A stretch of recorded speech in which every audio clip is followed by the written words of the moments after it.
mnapoanza kufanyaje? Hivi asitokee mtu akaacha shule.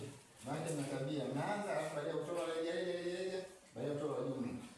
Isitokee mtu akaacha shule. Tumeelewana? Ndio. Tena hapa mna mabweni. Hostel.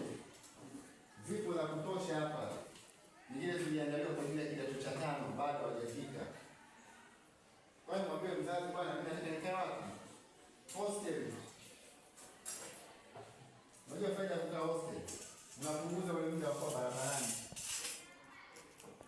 Mwingine hapa anatokea wapi? Nandike? Mwingine anatokea Kikunje? Ni bado? Sasa ule umbali wa kutembea tembea utaupunguza.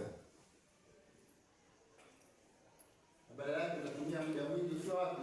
Shuleni. Akina dada nao mjiani kutembea tembea, ushawishi vingi. Si ndio eh? Ndio. Boda boda. Tukupe lifti. Jamani, kataeni, tuko lifti. Hakuna chakula, si ndio? Ndio. Asitokee mwanaume wote akakuzoea zoea. Kataa. Hayo mama. Watu wanataka lifti hapa bure. Namuona yule pale sasa. Leo jamaa. Bora hapa unaenda. Unatokea wapi? Nani kwa? Hapo jirani. Na huko hakuna bodaboda. Ndio huko kule. Sasa msio tunapenda wavulana wazoezoe. Wakiwazoea unajua kitakachotokea.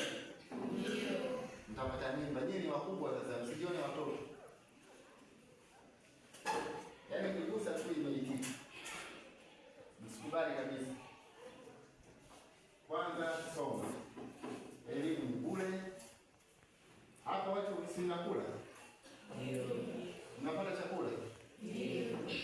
Kama mnapata chakula, jambo jema kabisa. Wangapi asubuhi wanapata nambari ni uji au ugali?